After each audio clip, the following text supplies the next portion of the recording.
You gotta, the rising tide raises all boats, you know? Yeah, unless the boatyard is full there. The boatyard is full. The dock is docked. No, we don't even know. Why are you using Zoom? So we can use the mics.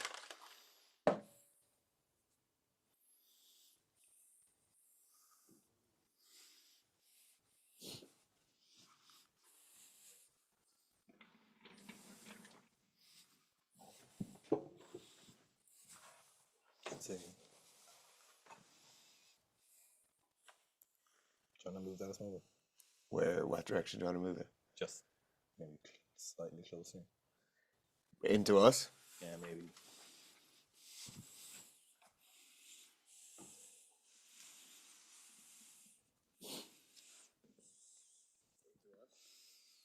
You never did a thumbnail, let's see.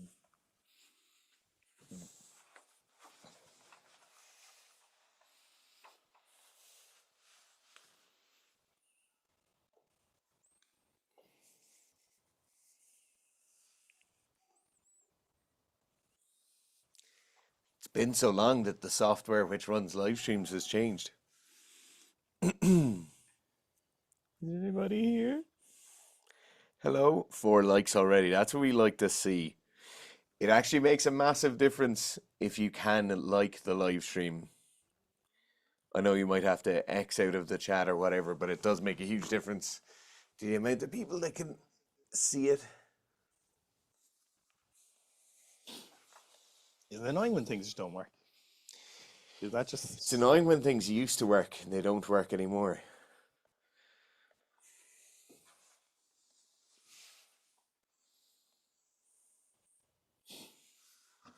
There we go, that's a much nicer tone. So, as always, give us your questions, whatever questions you have about training, about strength and conditioning, about sports. Any plans for a 3 days a week program, struggling to commit to 4 days? So massive amount of people run the programs as 2 day per week or 4 day per week, or sorry, 3 day per week programs. All you do is you just stretch out the duration of it. So two of them come to mind immediately. The combat sports program, a lot of people doing jiu-jitsu, doing striking sports, they do that 2 days per week. So the first week of training, they'll do day 1 and day 2. The second week of training, they'll do day 3 and day 4. And then they'll move on to week 2 on their third week of training. That works really well. Also, there's a lot of people running the horse program as 3 days per week. Basically, you just extend it out. The program takes 25% longer to complete, but it works very, very well. You just need to make sure you're hitting those 2 sessions every week consistently, because you really don't want weeks where you're only doing kind of 1 session in the week. Bulgarian split squats or reverse lunges. It depends on what you're trying to get out of it. The problem with Bulgarian split squats is usually it can be the loading. So, if you're going super heavy with them, if you're trying to do really heavy split squats, it can be a bit more awkward than the lunges, but both of them are pretty productive. Usually the Bulgarians are going to be more quad focused in most cases, and the reverse lunges will be a little bit harder on the hammies and the glutes. So depending on what emphasis you're looking to find there. So you bum or your quads, Stuart says, Sacred Heart, an old school live stream Q&A. What happened to compression gear? It was all the rage a few years ago and vanished, especially from things like CrossFit. So compression gear had two main functions, right? The first thing was kind of lymphatic drainage in the recovery period of training. So when you're chilling out in the evening wearing compression leggings in the hope that you get a small bit better circulation and a small bit better lymphatic drainage.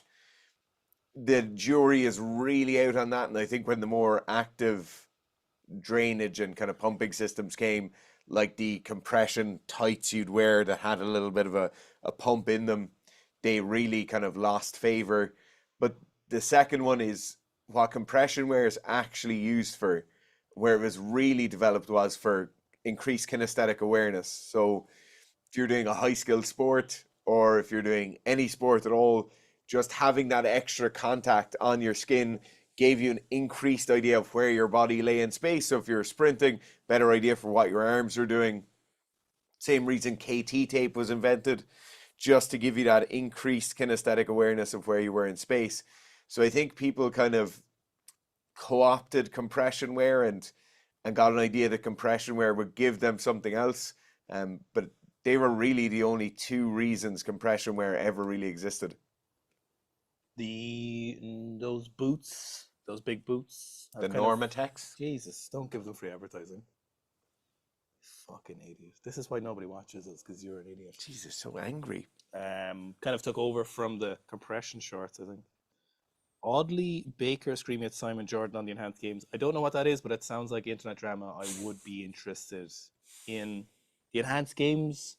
We learned some secrets about the enhanced games, but as I say that now, I don't think any of those secrets can be told. I also don't like people. I don't think people like hearing secrets that they're not allowed to know. to be honest, I kind of, as I said it out loud, I shouldn't have said anything. So Break Strength said, let me read a question out before you open your mouth. You know? People Didn't you just read the last one? That was more of a comment, you know. Oh. In programming circuits for someone that you're not able to supervise, would you do a fixed time or RIR for every exercise? Prescribing specific reps feel hard without knowing the client super well. So we never really use reps in reserve. In fact, I would say we never ever use reps in reserve.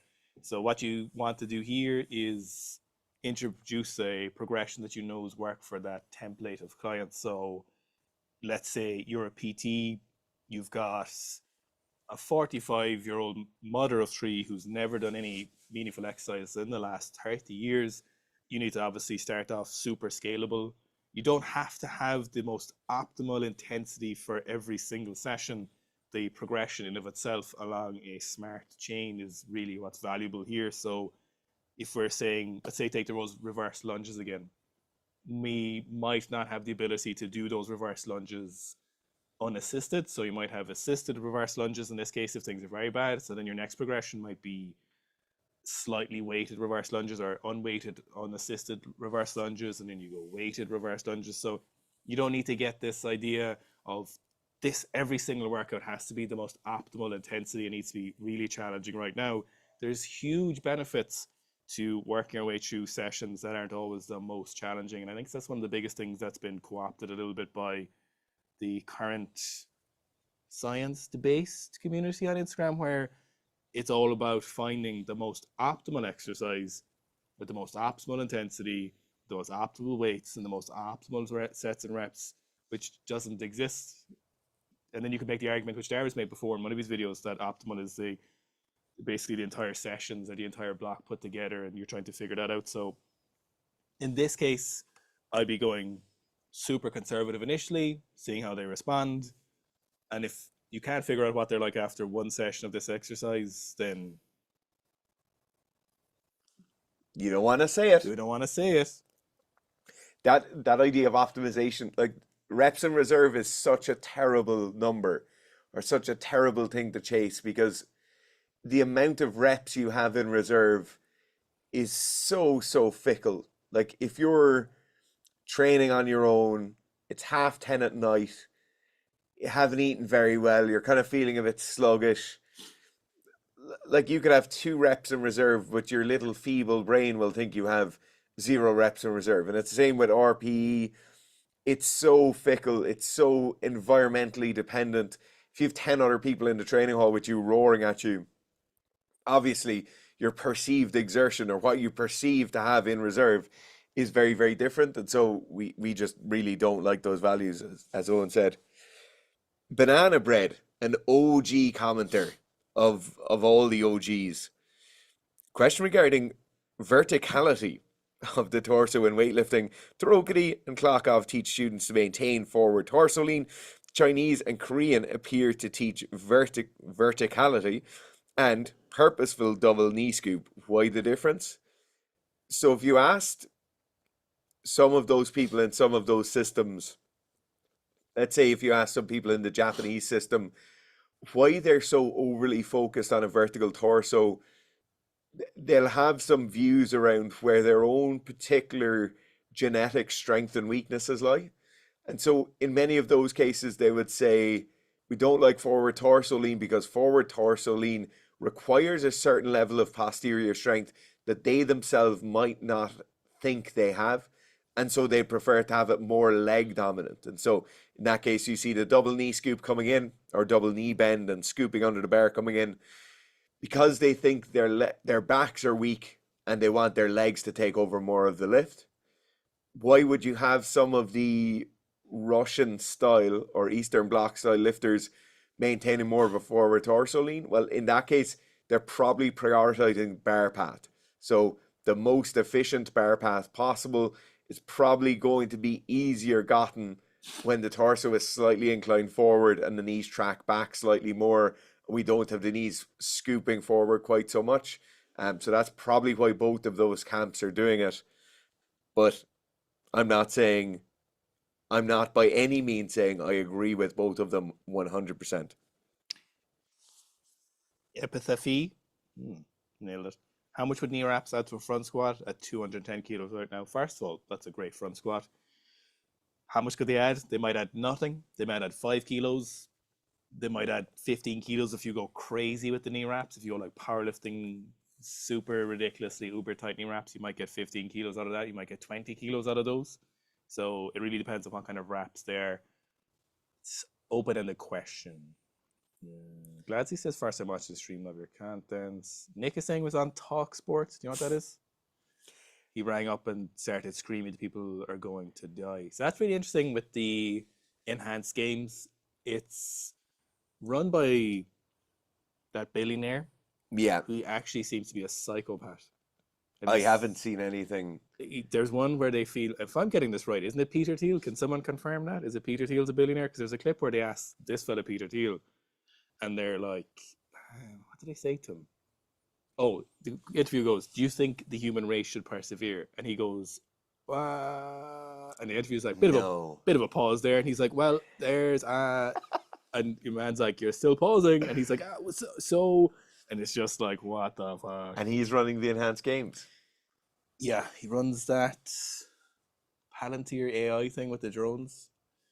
Jesus Christ. Anyway, Anywho, any hoodly doozy. JKL said, what's the weirdest or most ridiculous excuse you've ever heard of for skipping a workout? Big fan of you. I don't have any. Do you have one? Because I have something off the back of this. I'll go first here because, so right, when I used to coach CrossFit and S&C classes in person, this isn't so much for skipping a class or skipping a workout, because in that case, the person just doesn't show up and they don't necessarily have to give you an excuse. But a lot of the time what would happen is someone will come in, they do the warm-up, the strength work, maybe, or like the power work, whatever it was. And then for the second half of the class, when you're doing conditioning, oftentimes, or I can think of a handful of times, there are certain members that would just disappear and they wouldn't say anything. Mm-hmm. And then I can think of one gentleman in particular who used to just say, oh, I'm just going to go and change my shoes. The change room was at the back of the gym, up a stairs on like a mezzanine floor in the old CrossFit Cork. And I remember him, he's walked towards the stairs and he'd literally just take a right angle, veer out the door and just walk straight out into the car park and go home. For what? What was the workout? Any workout.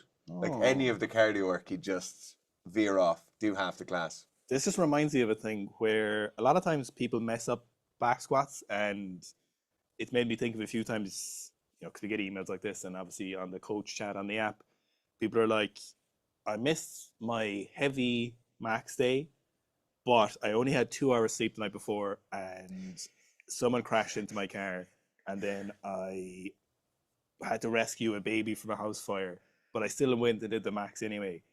And it's the opposite of what you're saying, but I just wish people would be like, you know what, today isn't the day. Today is not the day for doing my max back squat or my max deadlift or my max 40 or dash or whatever it is. I wish people would actually, I understand what's going on here, because I'm like that too, where you're like, it's taken me a long time to get out of that habit. You're like, no, you're being a bitch if you don't train today. But in reality, it's like, you know what, a day or two rest. Yeah. I've put 12 weeks of a block in.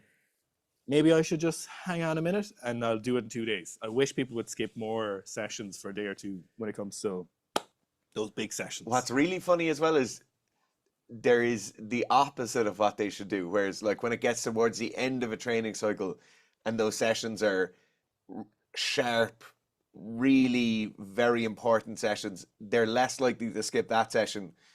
Whereas at the start of a training block, when they're doing all the volume and stuff, they'll happily skip it. Yeah, Whereas yeah, in yeah. fact, it should be completely the opposite. Spectrum said, question, I'm 45 and I've been lifting for a year. Great job. 72 kilos at probably 20 to 20% body fat. My goals are to get stronger for general health. What is a reasonable goal for muscle gain over 1 to 3 years of my age? It could be anything. It could be, you could be someone who'll be 20 kilos heavier in 3 years' time. You could be someone who'll still be 72 kilos Yeah. in 3 years' time. My main recommendation here would be, if general health is your priority, would be prioritizing losing the body fat. And because you're new to training, you'll definitely be able to stimulate some muscle growth. The recomposition thing was definitely a thing. A couple of years ago, the literature was all about there's no way you can lose fat and gain body weight, Yeah. but it seems to have gone in a direction where it certainly is possible. Some of the more precise analysis of body comp and muscle mass seems to be suggesting that it is possible in some scenarios. But for you, because you said general health first, body fat is the first thing I would lose. 20% is probably just a little bit too high. I'd probably looking to get closer to something like 12%, certainly sub 15% anyway. And I would do this over a reasonably long period of time. Don't try and do a super fast cut. So mild deficit, 200, maybe 250 calories a day if that feels sustainable. And then keep that strength training going. In terms of how much muscle mass you could gain, who knows? It's literally, it's such an open-ended question. And obviously, as you're 45 now, you should be blasting TRT. You should be prescribing yourself TRTs. Johnny One Plate said your next supplement should be coffee beans infused with yohimbine. No. Coffee beans. Paul says, any difference you use in programming for men versus women in strength for athletics? Generally speaking, the main difference, one of the main differences in programming for men versus women, particularly in S&C for sport and particularly in the strength and power ranges of S&C for sport, is that women tend to handle volume at higher intensities better than, females handle that volume at higher intensities better than males do. Now, there's a handful of reasons why that happens. It's probably not all that important, but generally speaking, females will be better able to do 5 rep, 3 rep, 2 rep maxes closer to those higher intensities, closer to your 1RM than males will, and they'll be able to maintain that volume later on in the training cycle. So if we're talking about really tapering volume down over the course of 8 or 12 or 16 weeks, females, generally speaking, will be able to hold on to that volume for a small bit longer, and it will just better suit them to have a slight bit more training volume at those higher intensities. Males can tend to ramp the intensities a small bit more aggressively, but yeah, that's one of the main differences you would see. So their peaking and tapering strategies might be slightly different.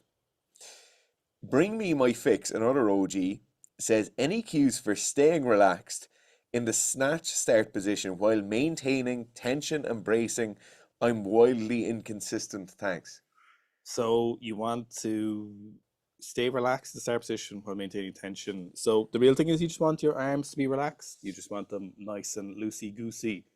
So focusing on which is more prevalent or which you need to do more. So if you might be able to be good at keeping that start position upper back tense, but you might not be able to focus on keep your arms loose. So shift the focus to the one that's harder for you to maintain. So assuming it's the loose arms, then focus on that more until it becomes second nature. And then as the sessions go on, you should listen to that podcast I did with Gabriel and Anton, because one section we're talking about it, and I'm saying I think a lot of people underestimate just how long it takes to become really proficient at weightlifting and become comfortable with it and understand it. And I was like, I think it's somewhere between 5 and 8 years for a lot of people. And then Gabriel just said, I think it's 10 years. So Yeah. I was being conservative to be nice to people, but yeah, it takes a while. So just focus on what you find the hardest to do first, focus on that for the most priority, and then let it become second nature as the sessions go on. Gabriel actually threw out a number. He thinks it takes between 500 to 1,000 reps before something starts to feel comfortable for people. Yeah. I would say more experienced lifter, that will wind back a little bit. I would say probably, you could do 50 to 100 reps and some people will get it really fast.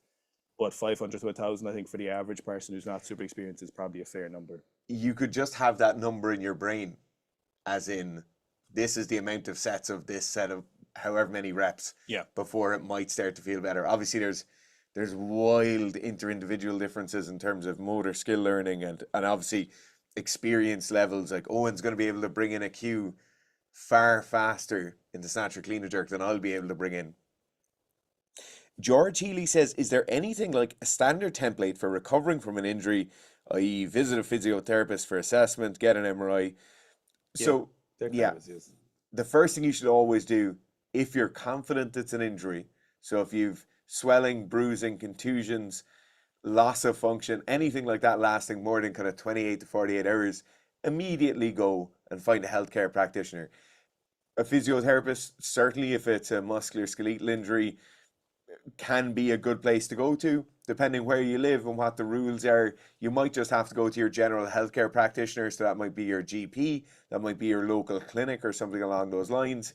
If you think there's a muscle break involved a bone break involved and you have to get an x-ray, then that means you're going to go to a hospital or to an urgent care clinic or something along those lines. In most cases, that's going to necessitate a doctor's visit. And so generally speaking, if that injury is sufficient, you just go to your doctor and ask them. The next step on from there is getting some sort of specialist to tell you what's actually going on. In the case of something like a cruciate ligament tear in your knee, lateral ligament tear in your ankle, maybe a labrum tear in your shoulder, if diagnosed with MRI, then you really should be going to a knee specialist, a shoulder specialist, something along those lines. And then once you've decided whether surgery or not surgery is an option you need to go for, then you're looking at your S&C staff and physiotherapy staff in the hospital or local physiotherapists who you know are good.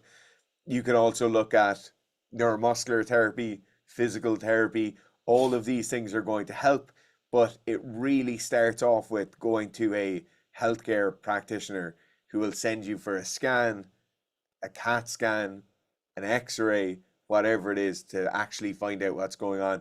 Because there's a lot of kind of palpating tests, there's a lot of range of motion tests that people will do, but unless that therapist is wearing X-ray glasses, they're not going to be able to tell you exactly what's wrong. Banana Bread said, Snatch everyday programming. I'm told Soviet you train Snatch everyday at PVC pipes. Elite use internationally still do this. Should adult learners with high GPP, 2 times body weight DLF, do this with barbell? So I've never actually heard of the Soviets doing that.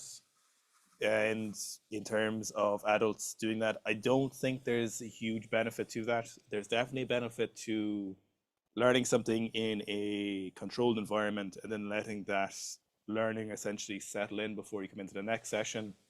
For most people, unless it's directed by a coach, those multiple sessions every day, unless they have a particular focus that they don't need to work on, probably won't be that productive. Some things can be useful for like that, like maybe split jerk, foot positioning. But in general, I would say I wouldn't be doing this every day, because what'll probably happen sometimes then is people start adding weight to the barbell, or they will start trying to just see a little bit more. So I would say constrained, really defined sessions in a program would be better. I've never heard of the Soviets doing that. I don't know any of the international youths. I've never heard of them doing that either. To be honest, there's just no real need to do that. You want quality learning over quantity learning when it comes to this kind of thing. Rob says, have you looked into the evidence behind exogenous ketone supplementation on performance and cognition? Have we adequate evidence to justify the high costs? Funny you asked that question, Rob, because we actually, before we even in programming, we were looking at ketone supplements probably 8 years ago now. Yeah. And we actually wanted to do ZMA and ketones, but we were looking at ketones, and there's the longer story there. But at the time, ketones were like super new. I mean, Oh, yeah.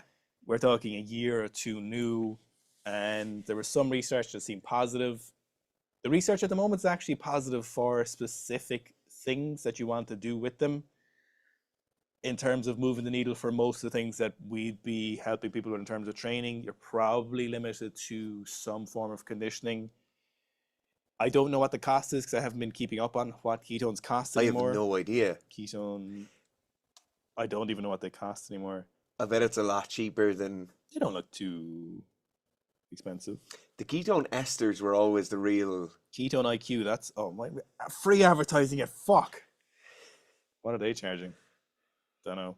But yeah, there's definitely... Ketones aren't BS. But in terms of what difference would it make to your training, you know, doesn't EPO just work really well? What happened to good old fashioned ipamorelin? Jesus Christ, ipamorelin.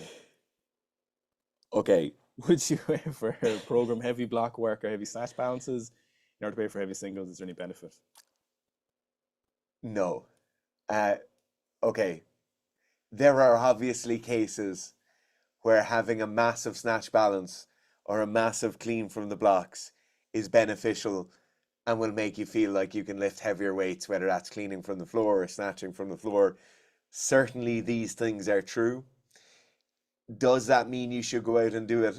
Absolutely not. So, the problem in these cases is getting a really heavy clean from the blocks or a really heavy snatch balance isn't free, right? And the time, the training capital, the amount of training volume you have to do, the risk of injury of all of these things to get a super maximal 1RM number on these just far surpasses what it will actually take to get better at the snatch and clean and jerk.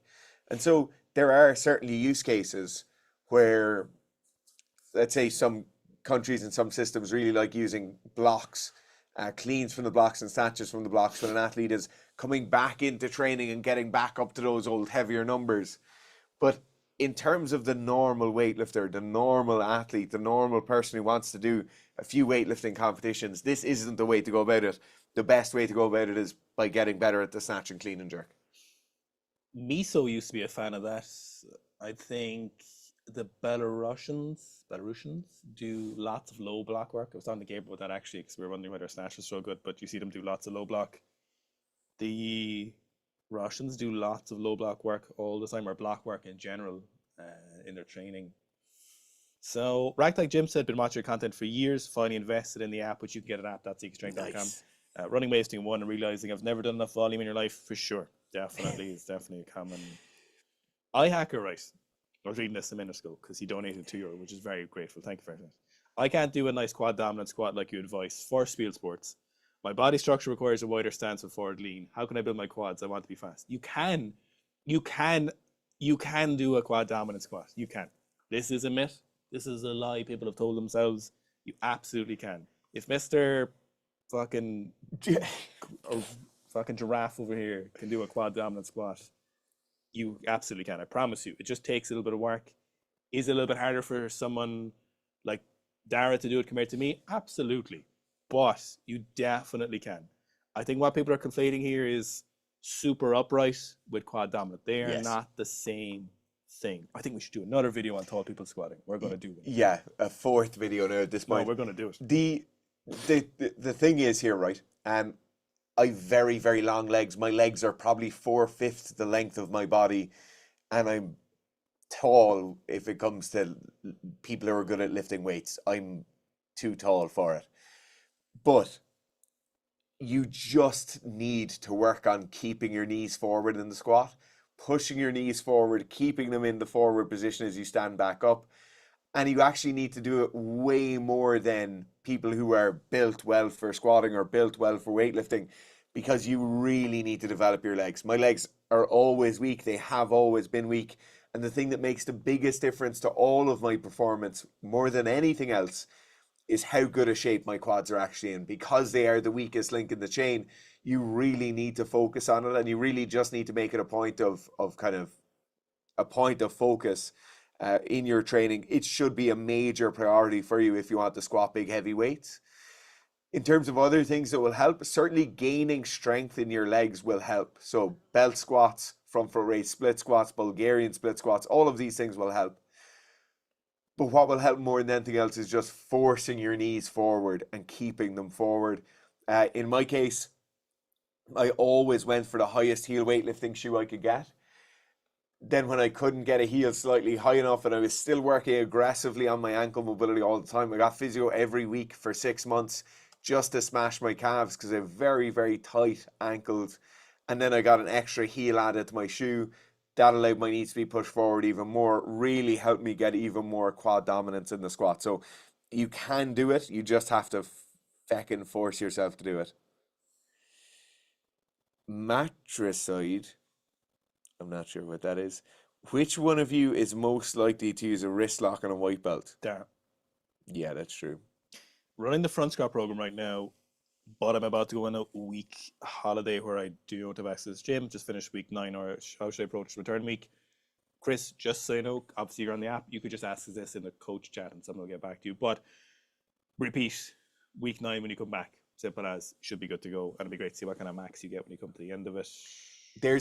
This holds true for everything, right? So if you're taking time off from any of the training programs, any of our training programs on the app, you all you do is regress the same amount of time you're away. So you've just finished week 9. Garfield told you to repeat week 9. If you're away for 2 weeks, you go back 2 weeks in the program. If it's longer than 2 weeks, you need to change something up there and you might need to rerun it. But generally speaking, the same amount of time you took off of training, you're going to regress that same amount of time and repeat those sessions.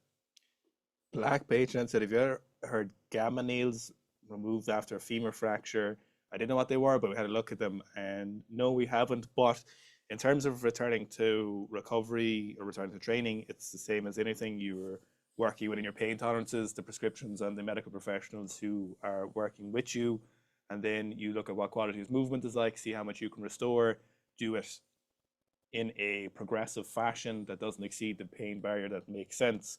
So not specifically gamma nails, but you're trying to get back to where you can, and then it might take months, it might take years, but you're just trying to progress what makes sense in the current context. So not specifically any advice for that, but the general advice holds the same. Gingerbread says how to squat 300 kilos from 120. You need to squat 125 kilos next, or 130. And the same thing you're going to use to get from 120 to 130 will bring you from 130 to 140, 140 to 150, 150 to 160, and so on. Chris? Oh, yeah. Chris Guillermo. Chris, long time no talk. I hope you're doing well. What do you use to measure your body fat to get the most accurate results? DEXA scan Still the best. is the commonly held gold standard. There's actually loads of DEXA scan places having opened up around Ireland. Chris, I know you're in the States, but hopefully you've access to a DEXA somewhere near you. I would just stay away from like kind of that body impedance stuff.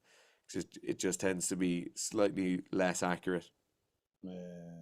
Zach said, thanks for live stream. Okay. Matt, for weightlifting, is it better to progress planks in terms of weight or duration? So generally you want to get a minimum standard duration, maybe up to a minute or so. If that feels comfortable, then you can start weighting them and then going for duration and then adding more weight and then duration and just keep chopping like that. Emil Whitoff said, please can you try and figure out how Gabriel hides a rifle in his shoes? Diarmid says, my new girlfriend wants to go to the pub on the weekend, flagrantly disregarding the fact that Saturdays are for heavy snatch and clean and jerk, while Sundays are for heavy squats. Break up with her for more gains, ? No.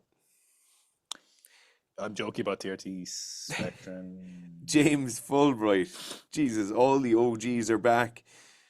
Just when I was going to watch some Sassy the Sasquatch, not an injury question seems to never go away. Good to see you, lads.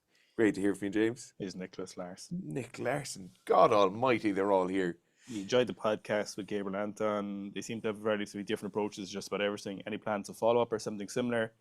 So I think one thing on that is the fact that while it might appear that the emphases are different, the kind of the main driver of progress is still relatively similar. So, progressive overload of the training. They're consecutively trying to do enough volume to have good technique and then support the heavier attempts. It's definitely interesting to see what their differences are. Both of them are very successful lifters. In terms of the technical differences, the idea behind their technical model would be the same. They obey the same principles, but the emphasis is slightly different. It is interesting, in fact, that Gabriel, for example, said that he works on those strengths first and then goes for technique, whereas Anton was saying he likes to do technical first and then work on the strength after. Possibly some little bit of personal bias there in the fact that Gabriel is very, very strong naturally at those lifts, whereas Anton vehemently hates squatting. So probably some bias there, but I bet both of them would work quite well once you're under the purview of a good coach, which the two boys are. Danny says, any tips for developing grip strength for the hook grip for someone with small hands? So the first thing here you just need to do is practice the hook grip a lot. Hook grip everything. If you're on the bus and standing up and holding to the thing, you're going to hook grip that. Hook grip the steering wheel. Whatever you're doing, you need to hook grip. Then the second thing is make sure you're hook gripping correctly. So not wrapping your finger all the way around the barbell. Just get that thumb on at 90 degrees. Hook your 2 fingers over the top of that, or 3, depending. Even though if you have small hands, it will probably be 1 or 2 fingers. And then the last thing is, I really think people should be doing some heavy pulls with hook grip if they're uncomfortable with the hook grip, because so much of that grip strength just comes down to a bit of pain tolerance. Most people stop using the hook grip because it's very uncomfortable and they don't like how sore it makes them feel. In fact, that pain lasts for a very, very short period of time overall. If you just do your snatch pulls or clean pulls or snatch deadlifts or clean deadlifts or RDLs or any of the other stuff you're already going to be doing in the gym, take your straps off and use hook grip for that for a couple of months. You will be hook gripping everything happily without any pain or discomfort. And you'll find that that strength in the hook grip is very, very good. James is asking, what's your favorite move lately for mid upper back stability and heavy pressing? So we'll be looking at straight arm lat pull downs or some horizontal rows would be one of my favorites at the moment, especially for strict press. You can't do enough of them and you can't do enough volume and do them heavy enough.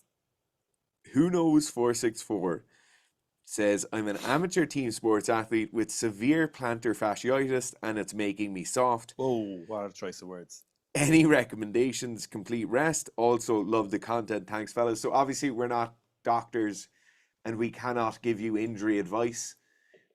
Plantar fasciitis, generally speaking, comes from overtraining and then the chronic tightness that's associated with recovering from that overtraining. So I would say you certainly weren't too soft, or you're certainly not soft if you're overtraining to get there. I would say just get somebody good, go to a good therapist near you, get your calves worked on, get your plantar fascia worked on. It is an injury that takes a bit of time. Generally speaking, in almost every case I've ever come across of people having plantar fasciitis, it's kind of 3 months minimum before you really get complete alleviation of the symptoms. But do just go to someone as quickly as you possibly can. When I had it, I used to just freeze a block of ice in an ice cream container in the freezer and scrape my plantar fascia over it, and that helped. But we can't really give you direct injury advice. Rob is saying sports exercise medicine consultants be great next step. Don't see a lot of those in Ireland, even though there is a few degrees that do that, but you don't really see. A lot of times GPs just go and do those specifically as a little adjunct later in the career, but rarely use it. Definitely lots of physios and athletic therapy trainers and all that around there now. So the problem is finding someone good rather than the specific degree. Theodore Bollarda. Oh, that's a fucking name there. What would you say a good enough standard of technical skill? What would you say a good enough standard of technical skill to use Olympic lifting as part of your S&C? The problem with this is you know when you see it, Yeah. but describing it. Look, not dog shit technique and someone who's moving in a some way coordinated thing. Like, you can be lifting with terrible weightlifting technique and it will still be safe. Like, you can be lifting with no valgus knee rotation. You can be catching the bar and your back's in a good position. You're not really putting yourself at risk, but it can still be god-awful technique. And it is very, very qualitative. But it is something you'll just kind of, you'll know it when you see it. Lewis says, is it okay for a wider front squat grip if you've got bigger delts and traps? Oh, big boy. Hey, big Hey, dog. fucking Got a big big dog. guy over here. I find I fall forward a lot if I don't, but with the wider grip isn't as comfy per se. Look, right. Front squats are never comfy. So just get that out of your mind. Lads, forget about it. It should just be your brain screaming at you when you have the bar in the front rack position. Especially if you're a big dog. Big delts? Big delts? Big delts Lewis over here. Too big to front squat? Nah, Lewis. You'll never, just forget about Forget about it. front squats ever feeling comfortable. They're bullshit. But in terms of, wider grip might necessarily be the only option to be answering your question for sure, for serious. Oh, British syrup, right. I don't think we're answering it in with a British name over here. Nah, Yeah. okay. The things that improved my hook grip was learning how to do a single arm dead hangs with DIY gloves to prevent sweaty. Now in judo, where's it gone? When fighting the Russian dude, I can actually hold on. Nice. Bilal says, wanted to let you guys know, around the road to anywhere squat on a torn ACL, What the fuck did you do that for? got up to 147.5. Further down, he said, I'm running the RT2 now and hoping to get 155. Holy moly, look after that knee. But Yeah. 147.5 is legit. Well done. Bring Me My Fix says, despite having good conditioning, I'm old as fuck and sometimes start to fade before the end of a 90-minute weightlifting club session.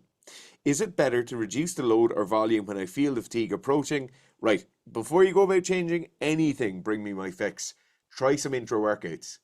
Try some carbs. Get something like a dextrose carb mix, 40 grams of carbs in the session.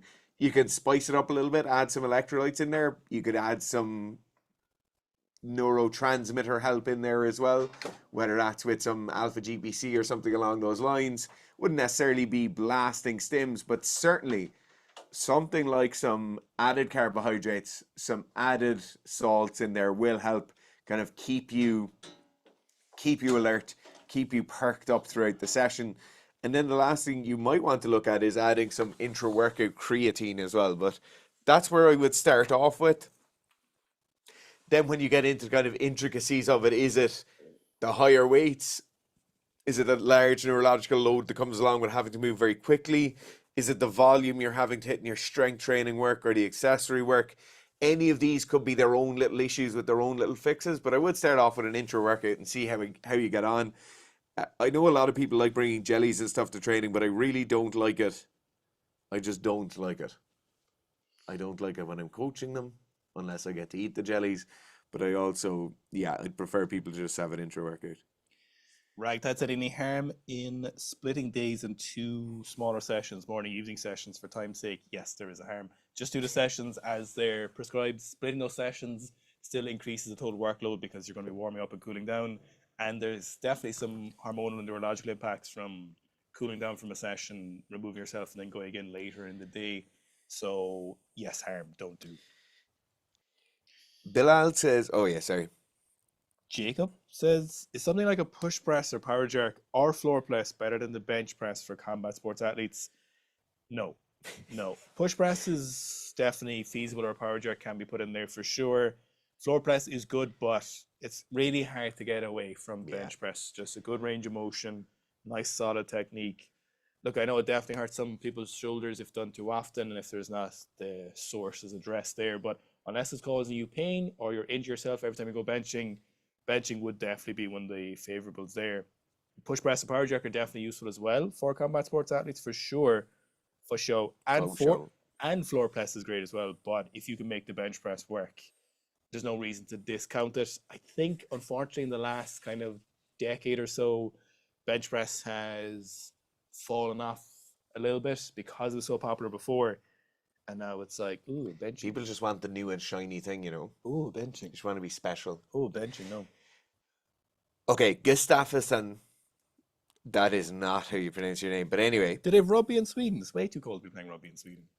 Well, their off-season is during the winter. That's not right. What Sika program should a rugby winger choose? I've got the off-season from October to April and about a month left in season. Cheers from Sweden. Okay. So the first thing I'd like you to do there, so October, November, December, January, February, March, April. So you've 7 months, let's say.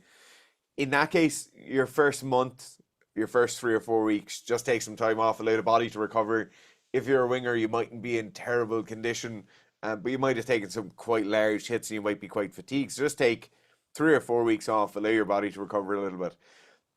Then you're going to split your off season into 2 distinct blocks. What I would say is in the first block, find a couple of physical deficits that you have. Now, this might be a physical deficit like I'm piss weak in the back squat. It might be I need to gain some 5 or 10 kilos of body weight, whatever it is. In the first half of your off season, aggressively go after those things. Pick a big squat cycle and bench press cycle. Pick a big sprinting program, whatever it is. Spend the first half of that off season really aggressively going after that.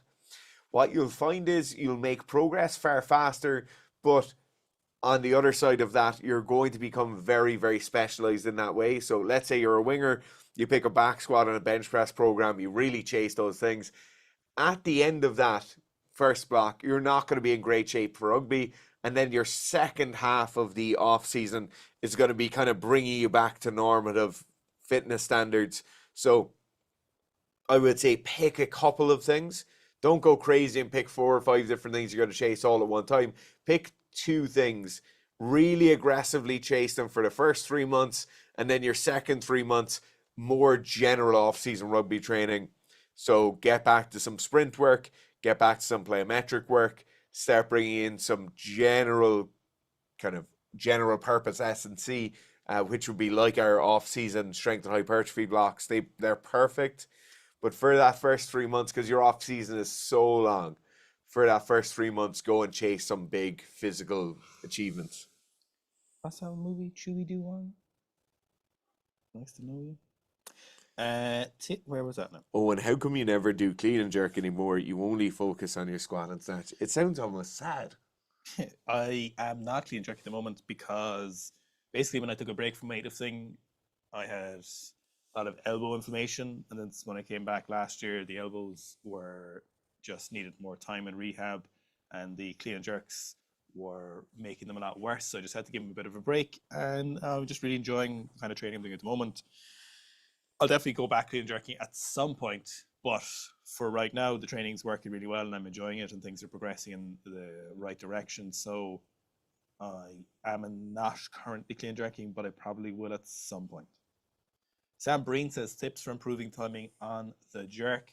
So timing on the jerk really comes down to watching the tempo, which I know sounds obvious when it comes to timing, but what happens for most people is they'll dip too fast, the barbell will separate from the shoulders, they'll pause in the bottom of the dip, and then they won't change direction fast enough, and then they won't be fast enough in the extension. So you need to have a smooth dip, you need to spend as little time as possible in the bottom of the dip, and then change that direction as fast as possible.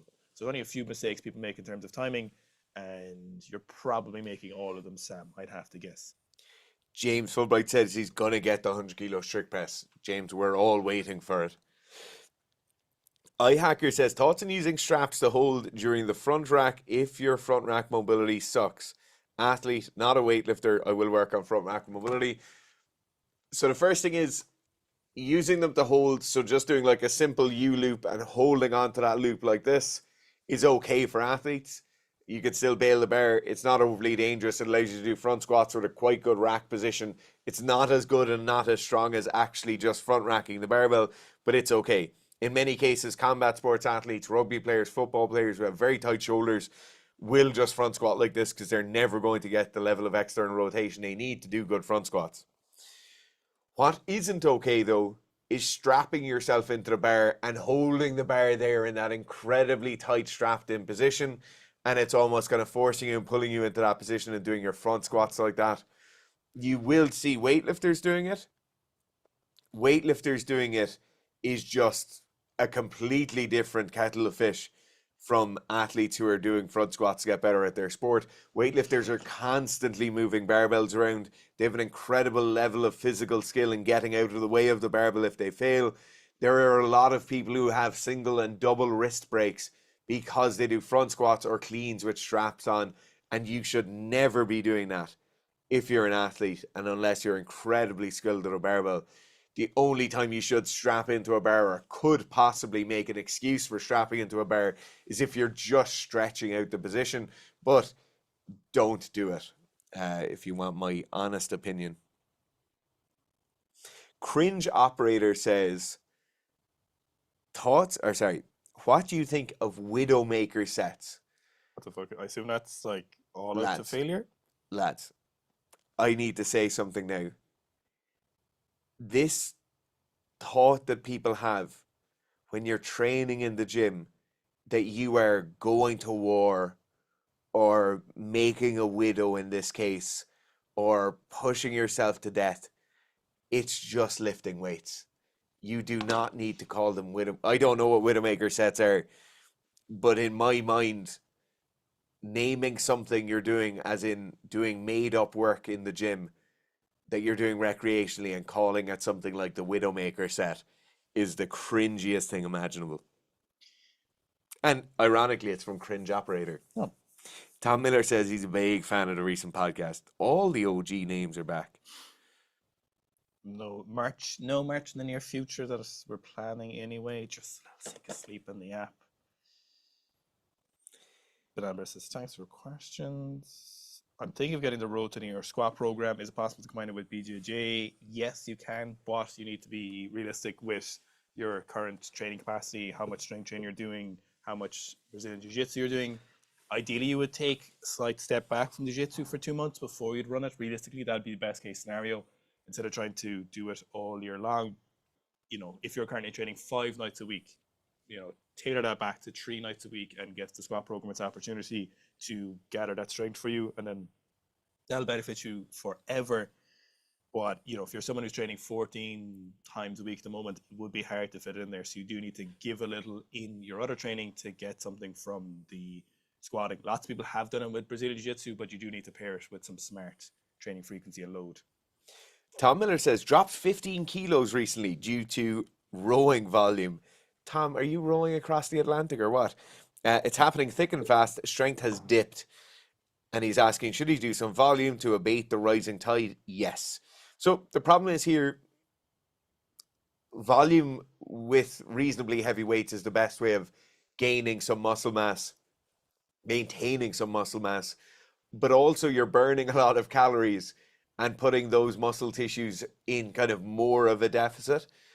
When we're losing weight, in cases like this, right, massive amount of rowing volume kind of comes out of nowhere. You lose a huge percentage of your body mass. That's happening firstly because your body is in a situation where it feels it needs to adapt. It probably feels it's too heavy, feels like those lean tissues are too costly to hold on to. But it's also losing them because you're probably in a calorie deficit. So what I would say is just make sure you're getting enough protein, keep lifting weights, but make sure that volume doesn't put you into even more of a calorie deficit, and just be reasonable with the kind of lifting you're doing. Will you ever hold any events in Ireland? Would love to go to one, but can't really justify going to UK at the moment. Nothing planned currently, but that wouldn't mean we're not going to do anything. Bring me a fixer. It's going to add some creatine into the electrolytes and not be a bitch. Drew says, how much machine cardio is too much to pair with a strength cycle like the RTA program? So this really depends on your training experience. So for someone who's really, really well conditioned and low on the end of strength training, you might be able to do 2 hours 3 times a week if you're super well conditioned on a bike, for example. Or you might be someone who is so out of shape, a 30-minute session twice a week could absolutely murder your legs for the squatting. So it just really depends on what you're used to. If you're used to it, keep it quite similar while the program is going ahead. And if you're not used to it, be super cautious and taper in very, very, very slowly because there's no rush with the conditioning side of things. Steve said, is it true we don't need the gym over 50? We need Tai Chi? Yes. Yeah, that's true.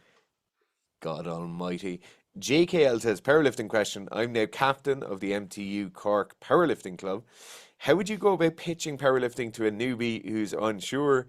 My journey was a bit different than most, so curious how you'd approach it. I get you're in the position where you're captain of a varsity club and you have to get people in because you have to have numbers to justify the existence of the club. But by God, it's difficult to motivate people to do powerlifting kind of out of the blue if they've never tried it. What I would say is a lot of people actually really like lifting weights and going to the gym far more than they'll ever enjoy going to the gym and doing conditioning. So it might just be something where you hold like a kind of open session once per week and just let people come in. Don't let it be run by 2 or 3 lifters who are ramped off their heads on epinephrine and stims and kind of shouting at people, or even training heavy at the same time to kind of show off. Try and get a couple of your members who are for want of a better term, normal, calm, collected. They don't have to be the best coaches.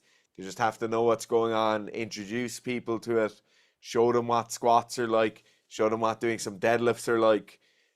Don't introduce people if they've never done it before into powerlifting as in this is the most intense thing in your entire life, because it doesn't have to be that. And a lot of people really, really like lifting weights and like doing powerlifting, but the whole aura around powerlifting kind of just turns them off. I've had a pizza in a long time. It's a random one. No, I had a pizza in the airport, actually, in Romania. Is weightlifting shoes necessary? I'm very flat-footed, but squat comfortable. So what I can say here is that almost all cases of people squatting benefit from using weightlifting shoes. So statistically, I would say you would almost certainly, but not 100%, benefit from using a pair of weightlifting shoes when you're squatting, even if you're very mobile, even if you're very, very built for squatting, even if you're well experienced with squatting, you will almost, but not I can't say 100%, will almost certainly benefit from weightlifting shoes. What happens most time when people ask this question, they go and try it, and then 2 weeks later they're like, "Oh my god, this is the best thing ever." You just don't know what you're missing out on in most cases. Thoughts on Sam Breen said, thoughts on new hypertrophy science-based trend of people only doing 1 to 2 sets of any hypertrophy focused exercise. So what I've yet to see is anyone who's doing this who isn't already big, and I've yet to see anyone who's currently small get big doing this. That's what I'll say. I couldn't give a singular fuck about the research. I just couldn't give a fuck. I just want to see someone who isn't already big, who hasn't maintained gains, or who isn't currently on gear doing this. I want to see someone go from 70 kilos to 90 kilos doing this. And if I see lots of people doing that, then I'll be like, oh, that might be a viable method. Yeah. But until I see someone doing that, until that day comes, until I actually just see a lot of people doing that, because that's what a lot of times, right? Obviously, we're both educated in science. There is sports science as a master's of a BSc in fucking biochemistry. We're not science anti-sciencers or science illiterate by any fashion. We've done loads of paper reviews. There is some good sports science out there, but many athletes and many bodybuilders got way bigger without science and stronger and faster. You don't need the science.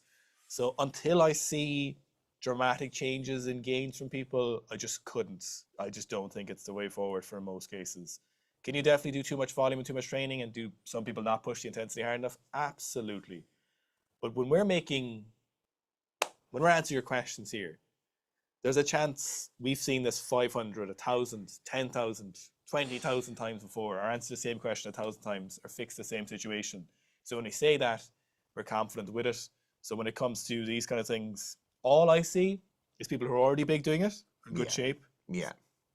And you're going to maintain a lot more. It's so hard to lose muscle. It's so hard. Unless you're taking a load of gear and then you stop taking gear in training, natural people don't lose a lot of muscle no matter what happens. No. We literally didn't see one of our friends for a year, and I was like, fucking, I won't say his name, but you're looking big, like down at the beach. Yeah. And he's like, I haven't done anything in a year. Just if you gain a lot of muscle, you keep for long enough, you won't lose it.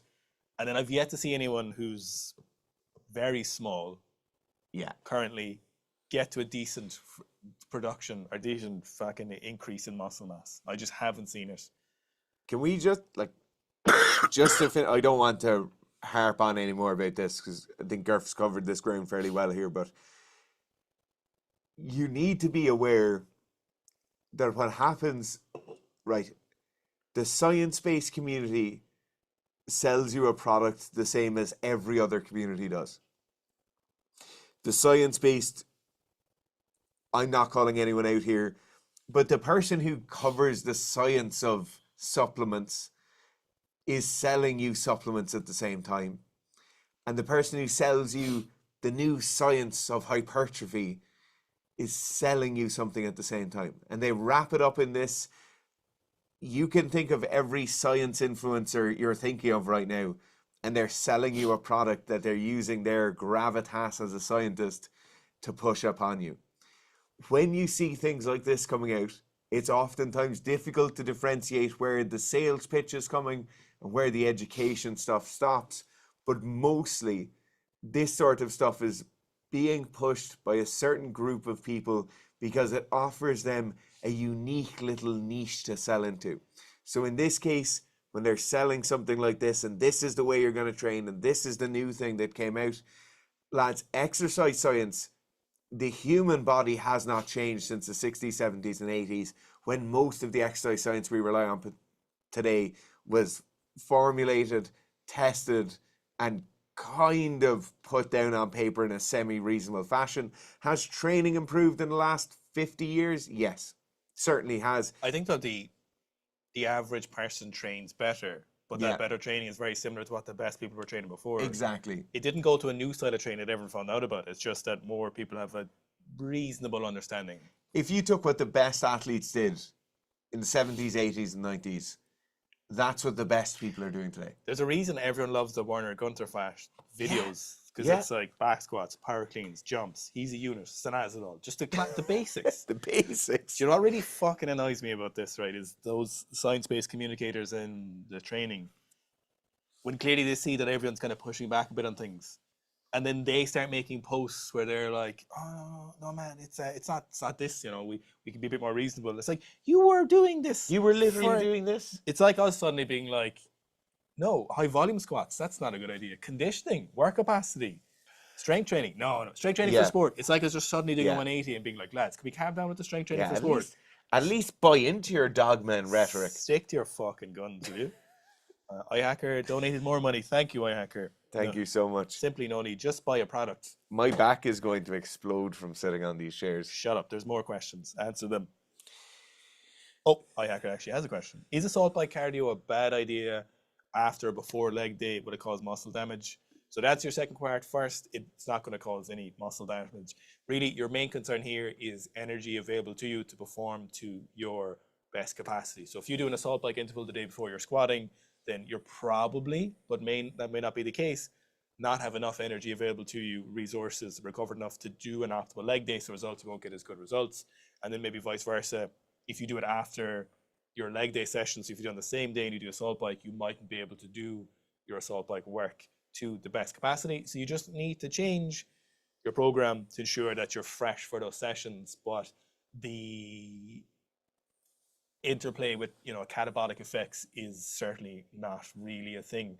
It's just less training performance is a thing, and as a result, when you get less muscle mass or strength, maybe, but in most cases it's not a major concern if you lay out your training smartly. Dirk says, I find a common injury with weightlifters like myself that got a desk job is some form of shoulder impingement. Do you guys have any tips for weightlifters that are working at desks? Smash your pecs, smash your lats, and then work on external and internal rotation of your shoulders every day. What are you reading? Dirk Visser underneath iHacker. Do you skip Black Patreon? Whoa, should have read that up before. Thanks for reply. I'll get in touch with me. Yeah. Oh, you missed it. Yeah. Okay. So yeah, smash your pecs, hockey ball, whatever. Get somebody to put their elbow in it. Smash your pecs, smash your lats. Externally rotate your shoulders, adduct your shoulders, get them moving, and just do it every day. Like you're sitting at a desk for probably 6 to 8 hours every single day, holding those really shitty slouched over positions like I'm speaking in right now. It's not going to take 15 minutes before your training session to kind of open those out as if that's going to counteract anything. You have to be aggressively getting after it. So every time you walk through a door, doing those doorway stretches, really getting your shoulders into a good position, hold those stretches for a long time, like a minute. It's probably the minimum amount of time you're going to hold any of those stretches for. Closer to 90 seconds or 2 minutes is going to be far more effective. And then just lots of soft tissue work, working on it constantly. As long as you're going to be sitting at a desk every day and doing that, you're going to have to be doing a similar amount of mobility work. Obviously, you're not going to do 8 hours of mobility work, but you have to do it every day. Luke, where can I find good mobility? Just search Sika strength in a body part. You'll probably find a video we've done on it. I think we've done pretty much everything at this stage. Probably could do more comprehensive ones. There's always something a little bit nicer, more to the point, but that'll be the first place. And then we're always looking at some of Kelly Starrett stuff. I think they're the Ready State at the moment as a company, so they usually have some great stuff there. It's likely they've covered it. Who else has good stuff? For To be honest, mobility, there's a lot of really good people out. Kelly's stuff is the best. Just go and get Kelly's stuff. yeah, it's as good a place to start. Jeroen says, how about weightlifting shoes for deadlifts? My gym does not allow training in socks and I don't want to bring two pairs of shoes. Look, if you're deadlifting just to get a better clean deadlift or to get a bit of uh, extra leg strength, then it's probably no bad thing. If you want a deadlift to get a better deadlift, you just bring two pairs of shoes to the gym. Yeah, you just kind of have to get over that, I Yeah. suppose. Yeah, you just have to accept. But those little fucking slipper things, you just Yeah. roll those Yeah, up. those little fucking slipper things are perfect. They're like €20 on Amazon. Cringe operator said, is getting fat necessary to lift heavy in PW? Is Then that die, meant to be powerlifting? then die to make weight. Doesn't that cancel the gains made? I'm going to assume it's power lifting. So we're actually going to do a longer video on this at some stage on the fat thing. But basically, there's two reasons fatter people are stronger in general. So three reasons. You have more muscle mass on average, so the heavier you are, and if you're strength training, you're probably just going to have more muscle mass than someone lighter than you. You have excellent proprioceptive feedback. So when you have a lot of thickness, for example, in the back squat, you've got a big dumpy on you. Your body really, really likes that sense of touch. Those mechanoreceptors send great feedback to your nervous system. When your hamstrings are touching your calves, and there's a lot of stability there, your body goes, okay, we're really stable, we're super supported, we can produce a lot of force in this position, and then up you get. The third reason is sometimes fat people have shorter range of motion so they can complete a full lift. It's kind of cheating if you think about it, but I think that might answer most of that question. Definitely don't get fat though, just for a better powerlifting total. Good God. Good God. Okay, some good budget weightlifting shoes. Some of the newer Ramalays are over £100. I'm not sure of every so often M&M Direct will have really cheap lifting shoes, but to be honest, if you're investing in something like that, I'm not sure of a pair of shoes for under £100. They're definitely out there. I just can't think of any right now. M&M Direct used to have some. The most important thing I would prioritize is heel height, making sure you get the correct heel height. Oh, the last thing I'll say is go on to Facebook, check Marketplace. Depending where you're living, Marketplace will probably have plenty of weightlifting shoes available to you. If you're in a kind of more secluded area, go on to your local CrossFit forums. So like the Irish CrossFit forum or something like that. People are selling weightlifting shoes there constantly. Daniel Griffin. What percentage should my overhead squat and snatch balance and snatch push press be in relation to my 1 rep max squat snatch? So the minimum rule is none of them should be lower than your full snatch from the floor, and if it's not, then that's a problem. When it comes to snatch grip push press, that's really a skill specific one, and there's no real great correlation. Overhead squat depends. Basically, what we like to see is about a comfortable 120% on your snatch balance, and let's call that snatch grip power jerk plus overhead squat and snatch balance together. Let's include the two of those. So either your 1 rep max for a triple or 120% for a comfortable single. Anything more than that, it's probably a waste of time. You're probably going to injure yourself or just waste time doing it. Any less than 100%, then you're fucked. You're just fucked. Now you need to, at a minimum, repping your 1 rep max snatch pretty easily. Once you get to 120 for pretty much everyone, it's just, it doesn't reap a lot of benefits. Trolaku says, how can I progress as a weightlifting coach? I'm producing results for my athletes. Despite that, I feel like I only know a bit and find myself comparing myself to more accomplished coaches. The first thing, you just need to coach a lot of people, like into the hundreds really, before you can really start getting a great feel for it. So a lot of people try and just coach as much as humanly possible. The second thing then is keep training yourself. Yeah. I'd actually put that number 2, to be honest. Yeah. Keep training as hard as you possibly can. The next thing I was going to say is you need to start looking around at other coaches, and don't just find coaches that you like. Like, don't just find, like, obviously we all have our own personal biases. We'll prefer some athletes to others. We'll prefer some coaches to others. But a massive thing I find, particularly in amateur weightlifting, more so than almost any other sport we come across, is that coaches tend to pigeonhole themselves into a certain camp or into a certain group of coaches at an incredibly early stage and then stay dogmatic about that. for the rest of their career. So they might go to a certain training camp, or they might go and see a certain athlete lifting at a seminar. Then they'll really buy into that hook, line, and sinker, and then they'll kind of follow that for the rest of their career. I would say try and get as broad a range of experience as possible. Listen to or try and hear everything, but only listen to some things, and then just go and train as often as possible in different places. Get good experience with different coaches and good coaches, and don't just latch on to whichever one you think is kind of the best shiny one. Pita Isa. I'm 190 centimeters tall. Squatting for me has always been difficult. Good mobility and decent technique.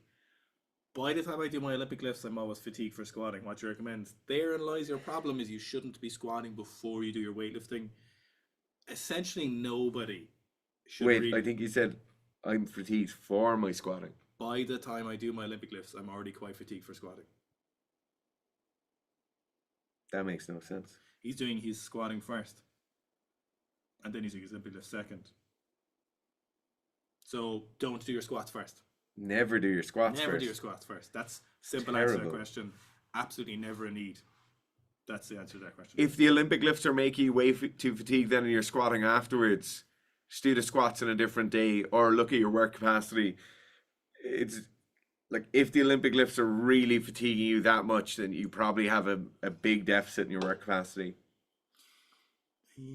Vapor says, do you have any tips for someone getting back into squatting after a lower back injury? Sounds like an injury question. We can't answer injury questions, guys.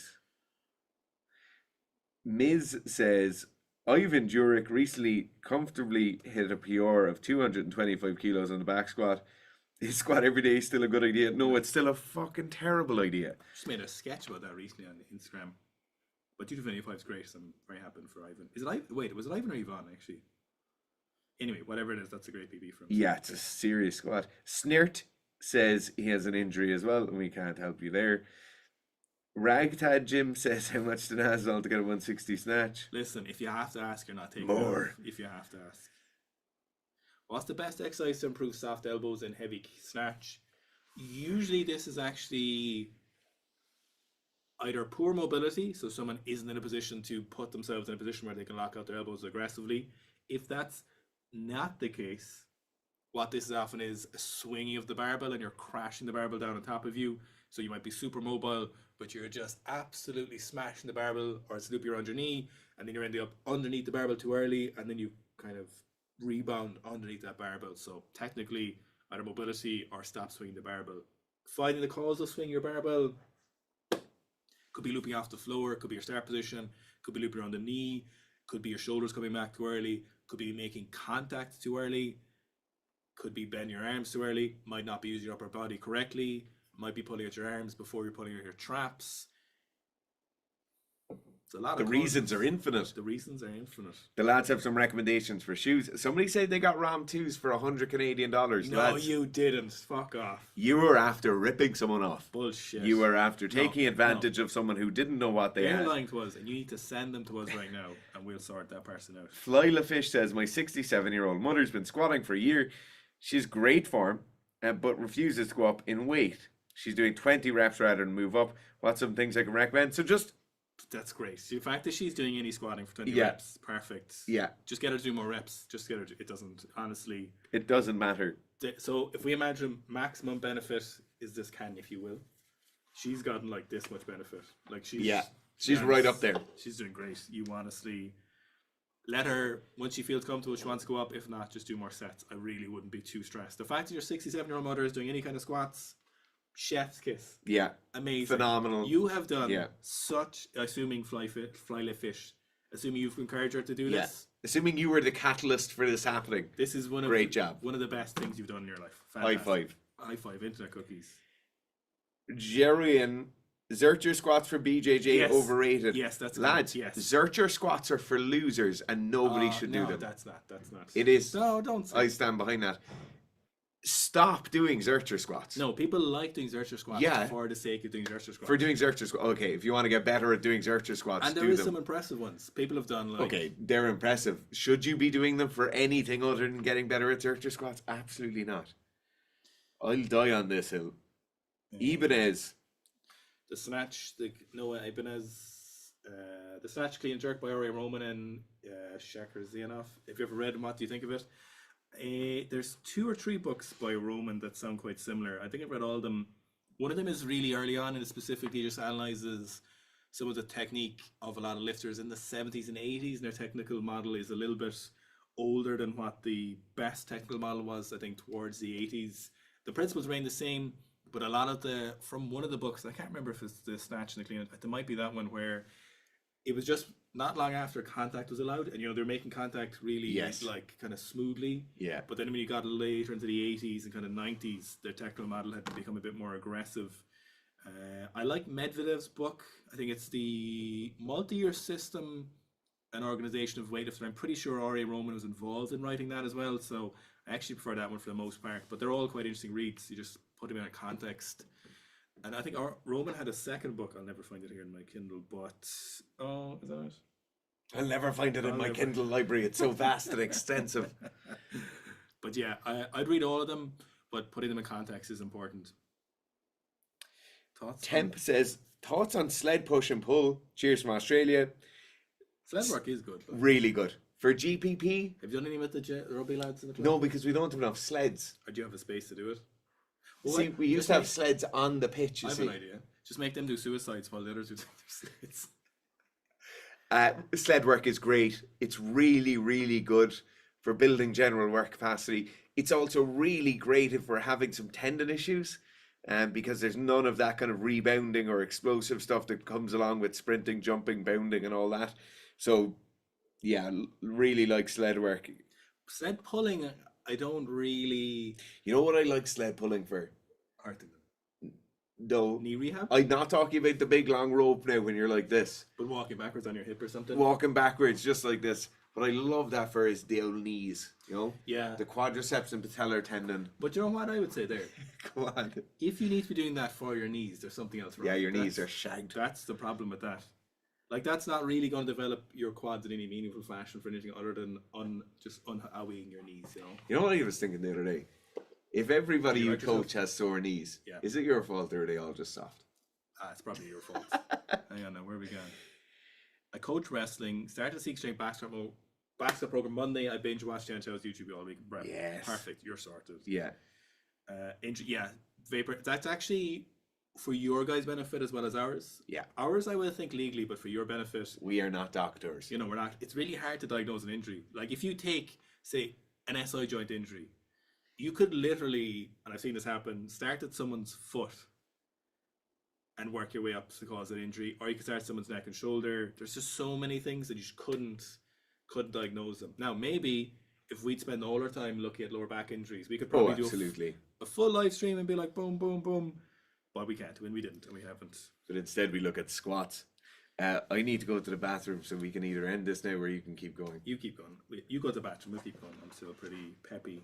But actually, everyone needs to like the live stream, because there's only 14 likes, and there's I'm not going back if you don't like the live stream. 73 people watching, there's only 14 likes, which is very disappointing. Brought my microphone to the bathroom. Luke Barney says, I want to use volume-based training. I hope you are. Velocity-based training during training. How much of a velocity loss across the workout is considered optimal, or am I overanalyzing training? So, Luke, if you're a powerlifter, you absolutely, strength training athlete, absolutely do not need velocity-based training, because what happens as weights get heavier, you just get slower. It just completely almost useless. Probably maladaptive for self-coaching people, because they'll not be able to read the data and understand it correctly, get caught up in it, see something slower than they should, and then they'll essentially get kind of overanalyzed in training. When it comes to general training, you just watch that barbell speed. When you get coached enough, or you are coaching enough, you'll see with experience, you'll be like, okay, 80% is moving like this, but it's a bit faster than usual. You'll be able to eyeball it, all is good, perfect. Velocity-based training for athletes in season, I think, is incredibly valuable, on the premise that you have done an off season with lots of velocity-based data. So the thing with velocity-based training is that it is entirely relevant to yourself. The meter per second, well, everyone's going to get way slower as they get heavier, but the actual inter-individual differences, what your starting point is and what your finish point is when you get near failure, can be very different. So when you're using velocity-based training as an athlete, you need data on yourself. In-season athletes, velocity-based training, great. Everyone else, strength training athletes, weightlifters, waste of time almost. Hi, why is strength training more superior than cardio every day? In my circle, I'm always told cardio is better for overall health. Go for a walk, better for your long term. So muscle mass is incredibly useful for most of your endeavors in metabolic health. Muscle mass strength training also builds some of that work capacity, similar to the stuff that you build when you're doing conditioning, but both are really important for long-term training. Oh my god. Do upper or lower arm proportions, how close the bar can get in over the snatch? Well, so what you'll see in some elite weightlifters, and this affects the jerk more than anything, is that their upper arm is much shorter than their elbow to wrist distance. And you'll see that provides sometimes a much better jerk proportion. In the snatch, what you'll actually see is longer arms in general can be more useful for that turnover, but it's not something I would overly think because, you literally can't change it. Theodore says Canadians don't like weightlifting, I suppose. To be honest, most countries don't have any interest in weightlifting. It's a very niche sport at the moment. Disco Wolf, what a username. What's up, boys? My arms are long as hell, and so are my femurs. Can you point me to a good lifter, both Ollie and Power, who fits that description? To be honest, you just need to follow standard protocols. Like Lasha's very long, very tall, still has quite good technique, but he's massive. So I wouldn't necessarily look at him. I just follow someone with good technique. Look at Akbar, and that's going to be a pretty good weightlifting example for you.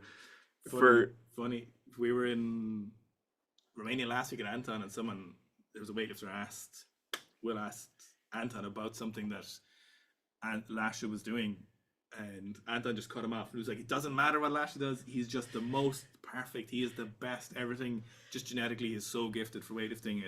He said it was almost like it was irrelevant to think about it. Yeah. Because it was so far out of relevancy for anyone asking that question. He was just like, forget about it. James Anders said, have you worked out dates for Epsom yet? No, we haven't, but you'll hear about it when we do. Probably early November, I would say. WAP says, I also got Red Rom 2s on Marketplace for 100 Canadian. Stop it. No, this isn't. Thought it was a fair price. That's not fair on anyone. Send it to us right now to prove it. Daniel Larson. Send us 2 to 3 pairs to prove it right now. Daniel could be the OG. There's people in this live stream who've been on live streams with us for 8 years. Been running programs. Hope you're doing well. Squat question. I struggle whenever the weight gets to 90+%. Mainly my back extension collapses. What do you recommend running the pull program instead of repeating the RDA? So actually, in this case, Daniel, right, run the new glass back program. Anti-glass back program, because there's going to be a massive amount of upper and mid back work in there that'll be really beneficial to it. You're just lacking a small bit of that extensor strength, so it will help a lot. Did you get Miz with the super like? No. Oh, I missed that one. No. Will heavy squats make you slower? Absolutely bloody not. Josie, yeah, so it depends on the context, but no, any slowness from squatting is just temporary. From fatigue. Or it's because you squatted too much and got too big and heavy. But Jose Montenegro saying, I'm trying to transition from deadlifts to power cleans, but I have a tendency to keep the weight of my heels instead of mid-foot on the clean. Any tips from Frayne? My pulling technique, just focus on that flat foot pulling position or center foot if that helps you better, but just keep it flat-footed. If you're pulling your heels too much, your shoulders might be too far back, your knees might be too far forward, which could be a common issue. Just make sure these... Oh, mine isn't on. Yours is not? Is yours not on either? Just thought they might have died. Mine has gone off also. Oh, they can probably still hear us on this. Is the audio still okay? You know what? That's probably a good place to end it. Sterling, lots of great questions. Thanks for tuning in, guys. If you want to get some Sika sleep, available at sikastrength.com. the best sleep supplement you can buy. And then if you want to get programming like all the programs we just talked about, or if you'd like to ask us questions, you can ask us questions in the live chat on the Sika Strength app. Check it out, available on iOS or Android. Go to app.sikastrength.com to make an account. Oh yeah, so it's just to the audio and the thing. Yeah, thanks for watching. We'll be back regularly scheduled with the live streams. When I say scheduled, I mean when we decide to do them. But we're going to aim for once or twice a week. Obviously, the main thing is the YouTube videos, which obviously take a lot more work currently. So we hope you're enjoying those. But expect to see some regular live streams and better video quality next time, because the software Probably changed. not. We'll figure it out. We might do some call-in episodes where we're talking about it, where they could call in with audio, but we'll see how that goes.